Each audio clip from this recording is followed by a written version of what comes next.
Sintonía. A esta hora saludamos al doctor Antonio Gagliardo, quien nos acompaña vía Zoom. Él fue fiscal provincial del Guayas y también magistrado de la Corte Constitucional, y queremos con él hacer una evaluación de lo que ocurre en el país en cuanto a la materia judicial, la situación en torno a la seguridad y la corresponsabilidad que hay entre ambos escenarios. Doctor Gagliardo, muy buenas tardes, bienvenido. Qué gusto saludarlo y gracias por el espacio en su agenda. Muy buenos días a ustedes, muchas gracias por invitarme a este prestigioso medio como es Radio Forever y a ustedes como periodistas. Meche Pesantes, tú tienes preguntas. Abogado, muy buenas tardes, gracias por este tiempo. Una nueva encuesta, una reciente encuesta de Click Report dice lo siguiente, que la función judicial dice que nada más es 12,16% buena la gestión de la función judicial. ¿Por qué sucede esto? Bueno, realmente yo creo que hay una percepción de la ciudadanía que la función judicial no está cumpliendo eficazmente con sus funciones. La función judicial es una de las instituciones del país con menor credibilidad por sus resultados, y a veces da pena decirlo, por los que hacen ciertos jueces, no la mayoría de jueces, se generaliza toda la función judicial. Dentro de la función judicial sí existen buenos jueces que actúan correctamente, pero lamentablemente cuando unos cuantos jueces, que son, creo yo, la minoría, cometen acciones ilegales, corruptas, al margen de la ley, hacen que toda la ciudadanía con justa razón generalice y le eche la culpa a toda la función judicial.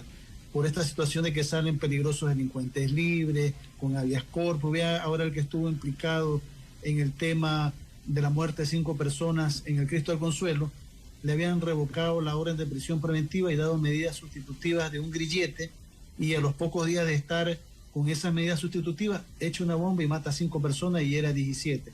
Entonces, ese tipo de acciones hacen que la ciudadanía pierda la credibilidad en la función judicial, lo cual es muy grave y es muy difícil recuperar la confianza de la ciudadanía cuando se toman decisiones que benefician a la delincuencia y perjudican a los ciudadanos honestos, que somos la mayoría en este país. Sí, nada más para detallar la información de Click Report, son 87,84% de ecuatorianos que dijeron que es mala la gestión de la función judicial, y nada más el 12,16% dijo que es buena. En este sentido, y precisamente que usted comenta el caso de lo sucedido en el Cristo de Consuelo con alias El Morado, ¿qué pasó aquí? ¿Qué tipo de cosas se dejaron de hacer para que esto sucediera?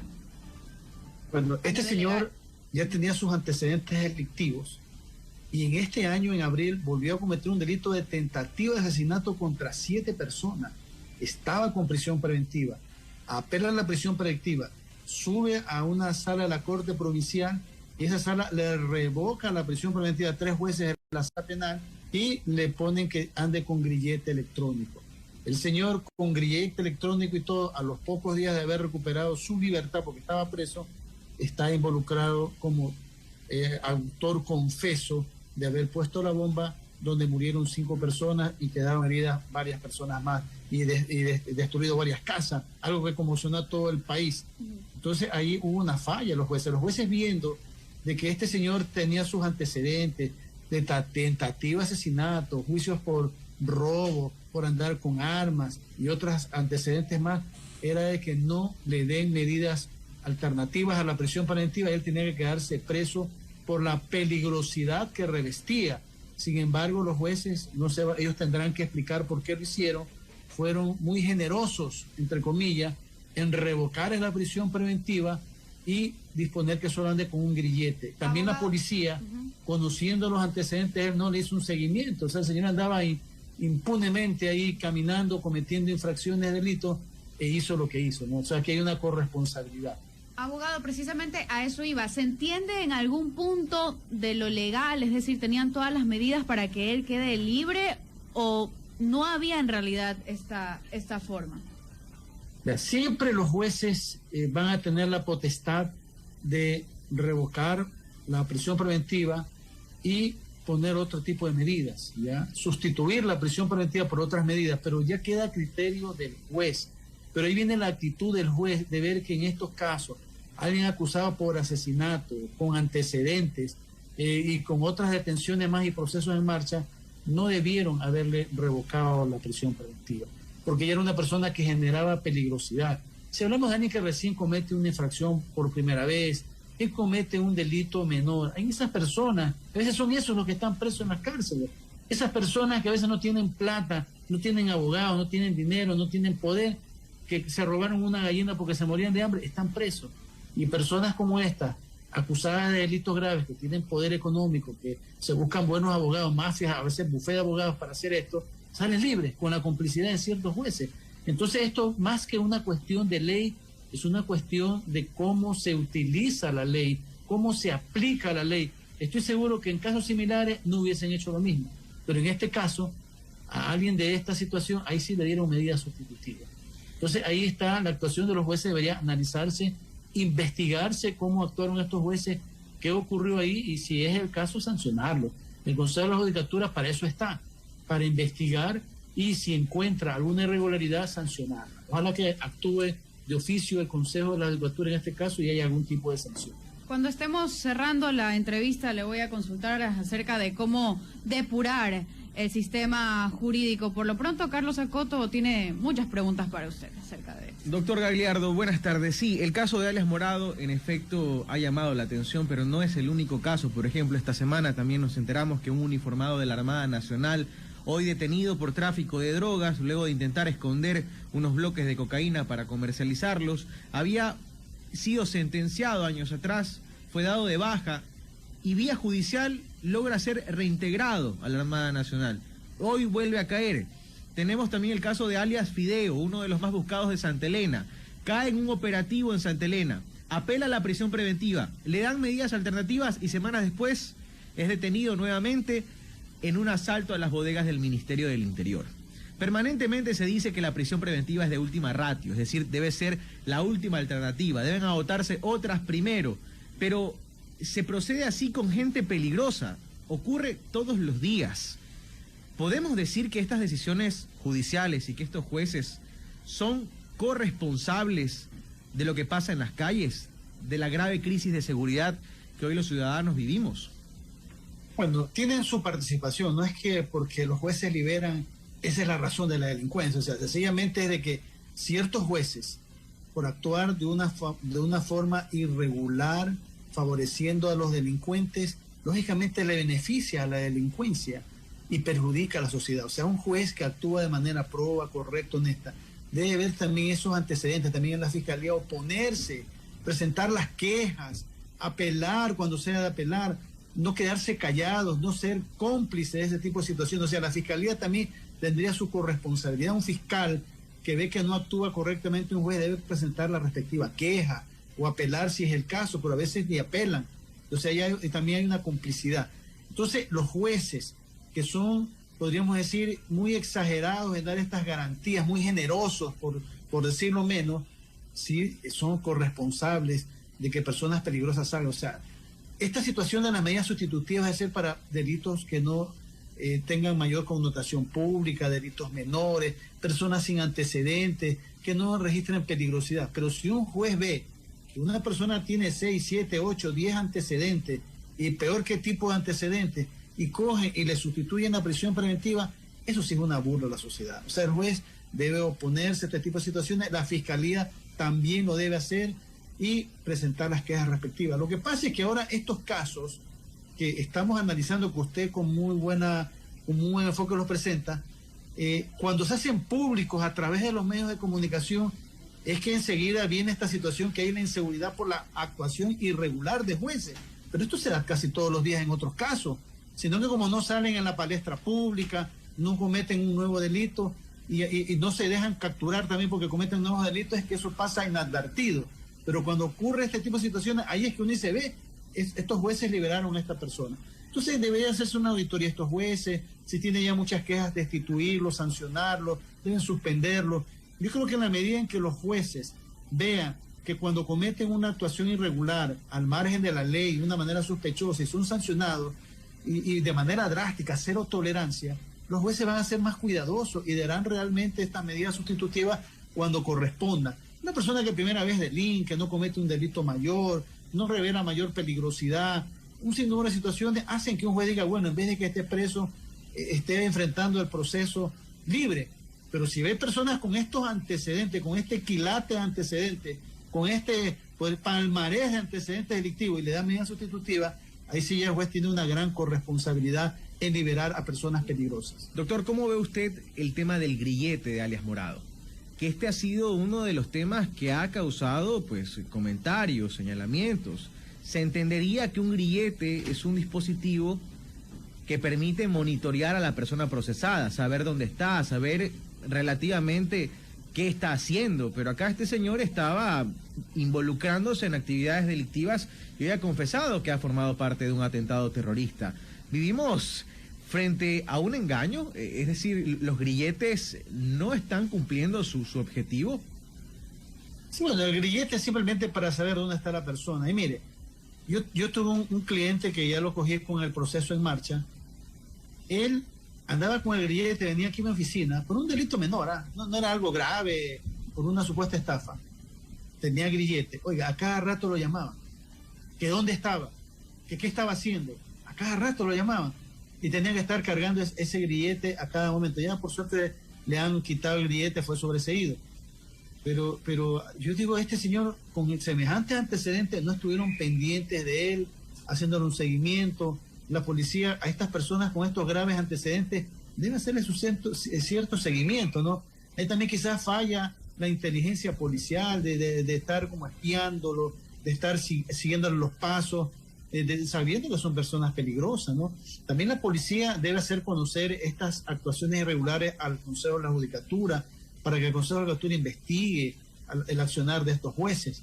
Entonces aquí todos debemos arrimar el hombro. Entonces si hay una parte del engranaje de la función judicial, policía, fiscales, que no actúa correctamente, perjudicas a la sociedad. O sea, es terrible lo que está sucediendo. Entonces el grillete prácticamente es ir para saber a dónde está, pero no hay un mayor control, seguimiento. Quizás estos equipos no son tan modernos, detectar en qué áreas anda. Por ejemplo, debería ser que el registro de la persona puede solamente ir al trabajo, a la casa, claro, delimitar no otros lugares, no ir a otros lugares, pero aquí van donde les da la gana y pueden hacer de las suyas, reunirse con otros delincuentes, planificar robos y estar involucrados y participando activamente en actos delictivos, lo cual es más preocupante y más grave.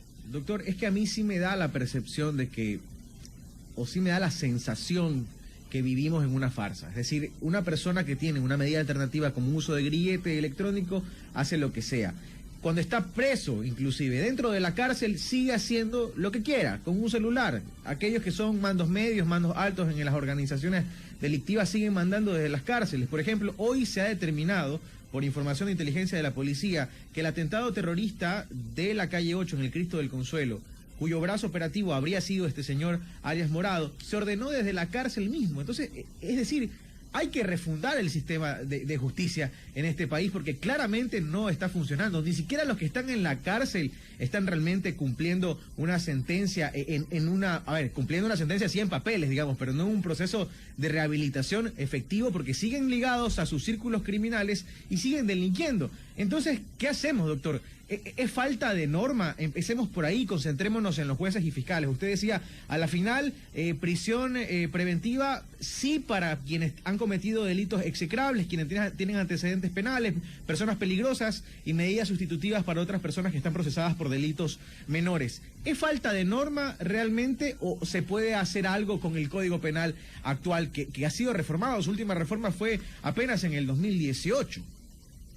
Mire, son las malas prácticas de ciertos operadores de justicia. La ley es clara, pero ciertos jueces la tuercen, hacen una situación de una aplicación demasiado garantista de estas garantías que per se no son malas, son buenas, pero se las mal utiliza, se las prostituye, disculpe el término, como lo dije en otros medios de comunicación. Entonces se actúa ya de una manera grosera, de una manera demasiado condescendiente con la delincuencia, y esa no debe ser una actuación de los jueces. Los jueces deben estar más del lado de la sociedad y no del lado de los delincuentes. Y sobre el sistema carcelario, bueno, eso no depende de la función judicial, está el SNAI, claro, no. Y ahí debe haber mayor control. Hasta ahora nunca funcionan los bloqueadores de señales de celulares. Todos los presos desde la cárcel usan celulares, ordenan sicariato, muertes, extorsiones, vacunas.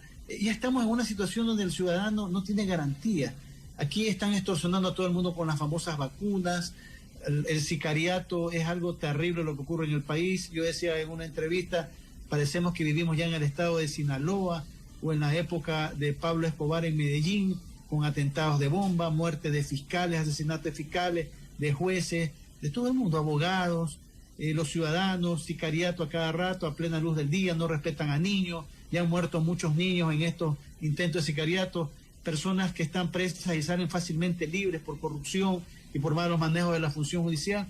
En fin, aquí hay que tomar ya acciones duras. Ante situaciones graves deben tomarse medidas ya extremas, más duras, sanciones a los responsables, hacer público quiénes son los jueces que tienen estadísticas de ser demasiado generosos con tantas boletas de libertad y que esas personas que han salido han vuelto a cometer delitos.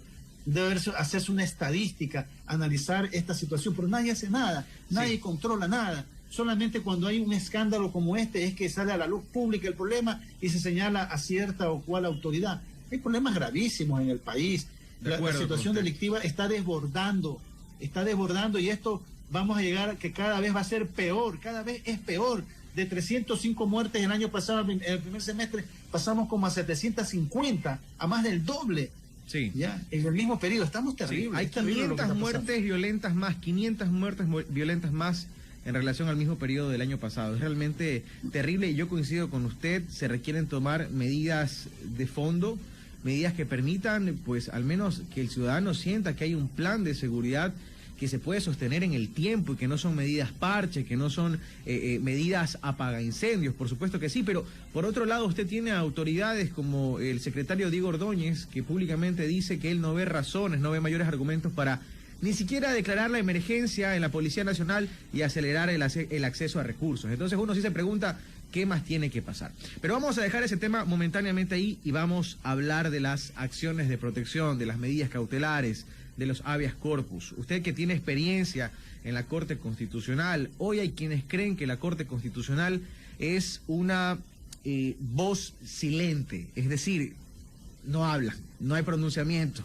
Dijo en su momento el presidente de la Corte Constitucional que solo se pronuncian ellos a través de sentencias, pero mientras tenemos un festín de habeas corpus todos los días, ¿no cree usted que hace falta una voz cantante en la Corte Constitucional que ayude a hacerle entender a los jueces hasta dónde pueden actuar en este sentido, en el tema de las garantías constitucionales? Sí, o sea, realmente la Corte Constitucional no puede estar por encima de la ley, de la Constitución. Ellos tienen que responder ante la ciudadanía por sus fallos y también por sus omisiones. Ejemplo, fue la Corte Constitucional que limitó los poderes al Consejo de la Judicatura para sancionar jueces. Por culpa de la Corte Constitucional, el Consejo de la Judicatura no puede actuar de oficio para sancionar a jueces y fiscales en actuaciones irregulares. Por eso inclusive renunció la doctora María Carmen Maldonado, porque le quitaron poder. Segundo, la Corte Constitucional determinó en una de sus sentencias, la actual Corte Constitucional, que los jueces de la justicia ordinaria, cuando actúan como jueces constitucionales, no pueden jamás ser enjuiciados penalmente por el delito de prevaricato, por sus sentencias. Es decir, un juez puede cometer flagrantemente un delito de prevaricato. Por eso ocurre lo que está ocurriendo con habeas corpus, acciones de protección, porque ese juez sabe que no puede ser enjuiciado penalmente por prevaricato. Se blindaron. Entonces la Corte Constitucional están blindados, o sea, le dieron patente de curso a un juez para hacer, como dijo el presidente Abdalá Bucaram, la regalada gana, y no va a traer consecuencias jurídicas. Y para suspenderlo, también un juez superior tiene que declarar error inexcusable en apelación o negligencia grave, y a veces entre ellos no se pisan, dicen las mangueras entre bomberos, se cuidan, el mal llamado espíritu de cuerpo, y si no hay esa resolución que diga que hay un error inexcusable, no pasa nada. O comparten ahí quizás quién cosa entre los superiores y los inferiores y no pasa nada. Entonces está fallando esta situación de que la función judicial, con estos fallos de la Corte Constitucional, le quitan poderes de sanción, de corrección, de investigar penalmente a los jueces por estos fallos. Por eso la Corte Constitucional, yo creo que se les cae la cara de vergüenza y no quieren dar la cara, porque un periodista como usted o como otros que se hay en el país que le enfrente con este tipo de preguntas, ¿por qué tomaron estas resoluciones?, no va a tener una respuesta adecuada. Ellos también hablaron del habeas corpus preventivo, y por eso es el tema con Glass, con Rasquiña, con otros más que salieron teniendo sentencias condenatorias que vayan a su casa, que cumplan la sentencia en su casa y no en un hospital. Entonces, esta situación también, yo he dicho que se deben crear jueces de la Corte Constitucional que manejen temas constitucionales. Los jueces de la justicia ordinaria han demostrado que son un fracaso en las medidas, en las garantías constitucionales. Le va a costar al país un dinero, pero los jueces constitucionales deben depender de la Corte Constitucional para que haya una jurisprudencia uniforme, no se vean estas payasadas de resoluciones como la superintendente de compañías que tienen abajo un concurso de méritos de oposición, que es un mal precedente, estos habeas corpus y todas estas situaciones. Entonces la Corte Constitucional pueda directamente destituir, sancionar, designar y que haya una jurisprudencia uniforme y no todas estas gravísimas contradicciones que atentan a la seguridad jurídica de los jueces, que mañana un juez de Manglar Alto resuelve un tema de Quito, que el juez de San Borondón resuelve un tema del Consejo de Participación Ciudadana y deja sin efecto un concurso de mérito de oposición. Mañana se hace un concurso para fiscal general, para contralor, se gana un concurso, van a un juez y un juez dice que el concurso es nulo y que hagan otro concurso. No, sí, ¿Qué es esto? Es una locura. Eso es absurdo, es ridículo. Es una locura. La Corte Constitucional tiene que corregir sus fallos, entonces, doctor. Hay una propuesta de parte del presidente de la Corte Nacional de Justicia que ha dicho: se requieren juzgados especializados en materia constitucional. No puede ser posible que cualquier juez de cualquier nivel conozca de materia constitucional y pase lo que usted ha descrito, que por ejemplo conozca de elección de autoridades en provincias ajenas, que reciba una acción de protección de una persona que no tiene nada que ver con el proceso y que suspenda y que decida quién es y quién no es autoridad. ¿Cabe esta propuesta que hayan juzgados especializados en materia constitucional y que ya no lo pueda conocer cualquier magistrado en el país? No, yo discrepo con el presidente de la Corte Nacional, usted está totalmente equivocado. Se ha demostrado que los jueces de la función judicial han fracasado en lo que son las garantías constitucionales y por eso se ha prostituido las garantías constitucionales.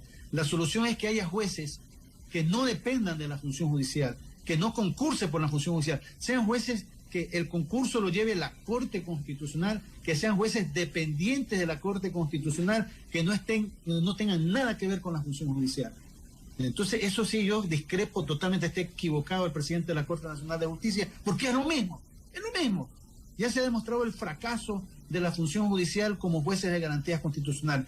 Entonces, aunque le cueste eso al Estado, o por lo menos en las principales ciudades del país, hayan jueces que el concurso lo haga la Corte Constitucional, que los designe la Corte Constitucional, los sancione la Corte Constitucional, les capacite la Corte Constitucional, son menos, pero vamos a tener resoluciones uniformes y no vamos a tener estas payasadas de resoluciones que cada día nos asombran, lo que resuelven, que no se hagan las elecciones en un club deportivo, que para pasar de año, para ganar un concurso de belleza, todo es el concurso, la acción de protección, hasta en cuestiones más ridículas, y hay jueces que lamentablemente se prestan para eso.